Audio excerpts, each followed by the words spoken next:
અમે જ્યારે કેટલીક રિસર્ચ કરી, ડિપાર્ટમેન્ટ સાથે કેટલાક અધિકારીઓ સાથે પણ ચર્ચા કરી, તો એક ગંભીર બાબત સામે આવી છે કે સુરતના સ્ટ્રોમ લાઈનો જે છે એની સફાઈ થઈ નથી.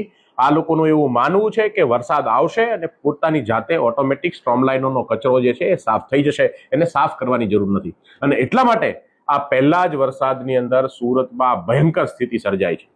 આ વાત આપણને બધાને અચરજ પમાડે કે આટલા મોટા શહેરની અંદર લગભગ 80 લાખથી વધારે વસ્તીવાળા શહેરમાં આટલી ગંભીર બેદરકારી શા માટે? અને આપણે જોઈએ છે કે જ્યારે પ્રી મોન્સૂન કામગીરી કરવાનો સમય હતો એ સમયમાં ભાજપના શાસકો ચૂંટણીઓ પછી મેયરો અને સભ્યોની સિલેક્શનમાં અને સત્તા કોના હાથમાં આવશે એ ગતાગમમાં પડેલા હતા. છેલ્લા લગભગ ચૂંટણી પછી 1 મહિના ઉપર સમય વીતા પણ એ શાસકોને પસંદ કરી શક્યા નહોતા. તો આ તમામ બાબતો જે છે એ ગંભીર પ્રશ્ન આપણા સૌની સામે ઊભો કરે છે. આ વખતે પૂર આવ્યા પછી પણ આપણે જોયું કે જાણે કે મોગલ શહેનશાહો હોય એવી રીતે લોકોની વચ્ચે જઈ અને બિચારી બાપડી પ્રજાને સાંત્વના આપતા હોય એવી રીલો બનાવી અને માત્ર શોબાજી કરવાના કામ છેલ્લા કેટલાક સમયથી ચાલે છે. સહાયના નામે મજાક ઉડાવવાનું કામ જે છે એ સુરતના શાસકો અત્યારે કરી રહ્યા છે.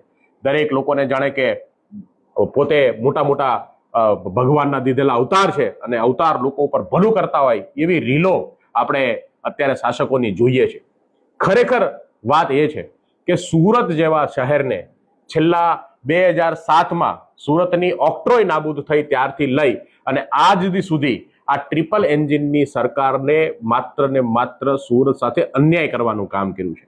લગભગ 15,000 કરોડ જેટલી ગ્રાન્ટ સુરતના ભાગે આવતી ગ્રાન્ટ જે છે એમાંથી માત્ર 6500 કરોડ જેટલી ગ્રાન્ટ તે સુરતને મળી છે. બાકીની જે ગ્રાન્ટ જે છે સુરતને હજી સુધી આપવાનું કામ નથી થયું. અને આ ટ્રિપલ એન્જિનની સરકારમાં જનતા દ્વારા ચૂંટાયેલા તમામ પ્રતિનિધિઓ, એ ચાહે ધારાસભ્યો હોય ચાહે સંસદ સભ્યો હોય, એમણે વિધાનસભામાં પણ અને સંસદમાં પણ સુરતના ભાગે આવતી ગ્રાન્ટની રજૂઆતો કરી નથી. સુરતને માત્ર ને માત્ર સુરતના લોકોના વેરાના જે આવક છે એના નામે અને એ પૈસાના આધારે તે વિકાસ કરવાનું કામ જે છે એ સુરતમાં કરવામાં આવે છે. અમે જ્યારે કેટલીક રિસર્ચ કરી, ડિપાર્ટમેન્ટ સાથે કેટલાક અધિકારીઓ સાથે પણ ચર્ચા કરી, તો એક ગંભીર બાબત સામે આવી છે કે સુરતના સ્ટ્રોમ લાઈનો જે છે એની સફાઈ થઈ નથી.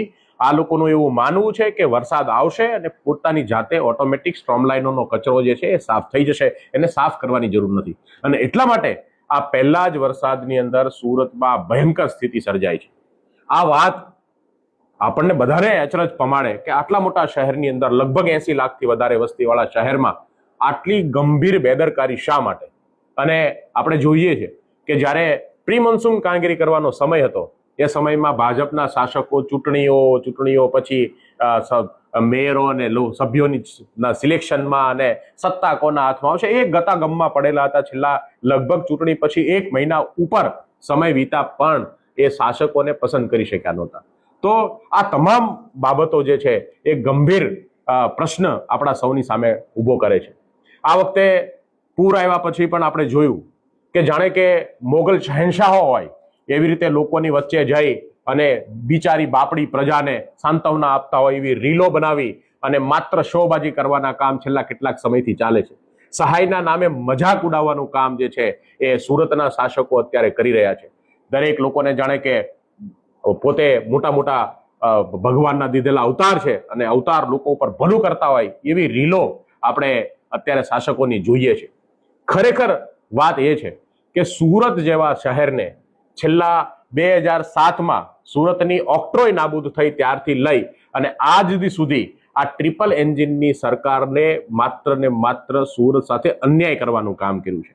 લગભગ 15,000 કરોડ જેટલી ગ્રાન્ટ સુરતના ભાગે આવતી ગ્રાન્ટ જે છે એમાંથી માત્ર 6500 કરોડ જેટલી ગ્રાન્ટ તે સુરતને મળી છે. બાકીની જે ગ્રાન્ટ જે છે સુરતને હજી સુધી આપવાનું કામ નથી થયું. અને આ ટ્રિપલ એન્જિનની સરકારમાં જનતા દ્વારા ચૂંટાયેલા તમામ પ્રતિનિધિઓ, એ ચાહે ધારાસભ્યો હોય ચાહે સંસદ સભ્યો હોય, એમણે વિધાનસભામાં પણ અને સંસદમાં પણ સુરતના ભાગે આવતી ગ્રાન્ટની રજૂઆતો કરી નથી. સુરતને માત્ર ને માત્ર સુરતના લોકોના વેરાના જે આવક છે એના નામે અને એ પૈસાના આધારે તે વિકાસ કરવાનું કામ જે છે એ સુરતમાં કરવામાં આવે છે.